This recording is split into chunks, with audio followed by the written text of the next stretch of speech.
मैं जतिन रजक आपका स्वागत करता हूं आपके अपने YouTube channel Jatin story book में। आज हम एक ऐसी शख्सियत के बारे में बात करेंगे जिसे हम सभी जानते हैं, जो कि एक फिल्मी दुनिया के बहुत बड़े सितारे हैं और हम सभी उनकी एक्टिंग के दीवाने हैं। तो चलिए दोस्तों स्टार्ट करते हैं। इंसान के दिल और दिमाग में अगर काम के प्रति जुनून हो और कुछ बनने की ख्वाहिश हो तो वो क्या नहीं कर सकता। उसके लिए यह कोई मायने नहीं रखता कि वो शहर से है या गाँव से।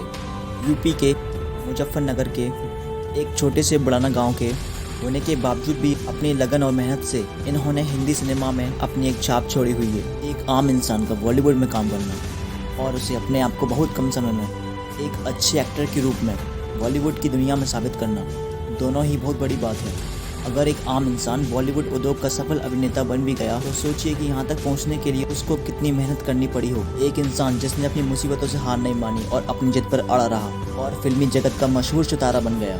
तो जी हाँ, हम बात कर रहे हैं नवाजुद्दीन सिद्दीकी।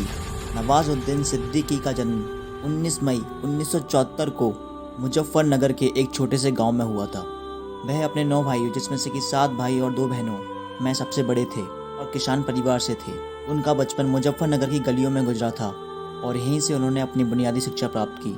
फिर आगे की पढ़ाई के लिए वे हरिद्वार गए और वहाँ से नवाजुद्दीन सिद्दीकी ने गुरुकुल कांगरी विश्वविद्यालय से बैचलर ऑफ साइंस में केमिस्ट्री की डिग्री प्राप्त की। अपनी पढ़ाई पूरी करने के बाद वह छोटी मोटी नौकरी करने लगे, लेकिन नौकरी में मन न लगने की वजह से वह कुछ ही समय में दिल्ली आ गए। नवाजुद्दीन सिद्दीकी का दिल्ली आने का मकसद केवल एक्टर बनने का था और उन्होंने साक्षी थिएटर ग्रुप को ज्वाइन किया और वहीं से एक्टिंग सीखने लगे। इस थिएटर में नवाजुद्दीन सिद्दीकी की मुलाकात मनोज वाजपेयी और सौरभ शुक्ला से हुई। नवाजुद्दीन एक्टिंग तो सीख रहे थे, लेकिन उनके पास अभी तक आय का कोई स्रोत नहीं था, जिनकी वजह से वह दिल्ली में अपना गुजारा कर सकते। इसलिए संघर्ष के दिन में वह नोएडा दिल्ली में टॉयज़ बनाती एक फैक्ट्री में सिक्योरिटी गार्ड की जॉब करने लगे। शाम को फिर साक्षी थिएटर में एक्टिंग सीखने जाते थे।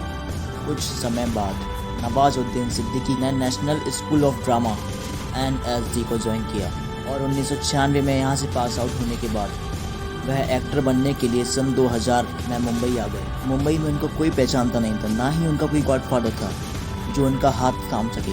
मुंबई की माया नगरी में काफ़ी ठोकरें खाने के बाद नवाजुद्दीन को एहसास हो गया था कि यह सफ़र इतना आसान नहीं है कि जितना वह सोचा करते थे। नवाजुद्दीन सिद्दीकी के दिमाग में एक्टिंग का कीड़ा बनने की एक ही धुन सवार थी, लेकिन यह सपना कैसे पूरा होगा ये उनको भी नहीं पता था। उन्होंने इसके लिए हार नहीं मानी और जहाँ भी फिल्म्स के इंटरव्यू होते थे वहाँ सिद्दीकी पहुँच जाते थे, लेकिन हर बार उनको रद्द कर दिया जाता था। नवाजुद्दीन सिद्दीकी बार बार के रिजेक्ट होने से थक चुके थे और वह अब गांव भी वापस नहीं जा सकते थे, क्योंकि अगर वापस गांव चले जाते तो गांव वालों के ताने भी सुनने पड़ते। कुछ समय बाद नवाजुद्दीन को एक टेलीविज़न सीरियल्स में काम करने का मौका मिला, लेकिन यहाँ पर उनका रोल छोटा रहता था, जिसकी वजह से वे अपने आप को प्रूव नहीं कर पाते थे। नवाजुद्दीन सिद्दीकी का पहला ब्रेक 1999 में आमिर खान की फिल्म सरफरोश से मिला, लेकिन इस फिल्म में भी उनका रोल बहुत छोटा था। अब उनको छोटे मोटे रोल मिलने लगे थे। उनको खुद पर यकीन था कि आज नहीं तो कल या परसों वह एक दिन बॉलीवुड के सुपरस्टार जरूर बनेंगे। कहते हैं कि कोशिश करने वालों की कभी हार नहीं होती। अगर आप कोशिश करोगे तो आपको सफलता जरूर मिलेगी। सन 2010 नवाजुद्दीन सिद्दीकी के लिए बेस्ट टर्निंग पॉइंट रहा। उनको 2010 में पीपली लाइव फिल्म के लिए पत्रकार के रोल में सिलेक्ट किया गया, जो उनके लिए बहुत बड़ी बात थी, क्योंकि अब लोग उन्हें पहचानने लगे थे।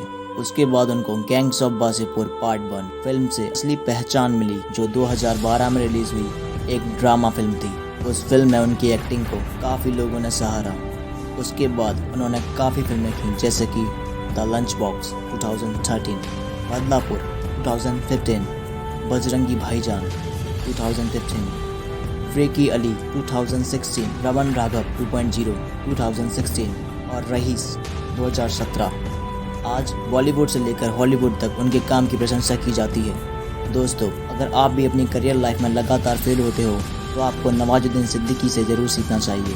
दोस्तों, अगर आप चाहते हैं कि आपकी ज़िंदगी में कुछ अच्छा हो तो नवाजुद्दीन सिद्दीकी का कहना है कि आप भगवान के भरोसे मत बैठिए, क्या पता भगवान आपके भरोसे बैठा हो। तो दोस्तों, हमारी एक कहानी यहाँ समाप्त होती है। आप कमेंट करके ज़रूर बताइएगा कि आपको नवाजुद्दीन सिद्दीकी की कौन सी फिल्म सबसे ज़्यादा अच्छी लगती है। तो मिलते हैं अगली इंटरेस्टिंग स्टोरी के साथ। तो चैनल को सब्सक्राइब कीजिए और हमारे साथ जुड़े रहिए।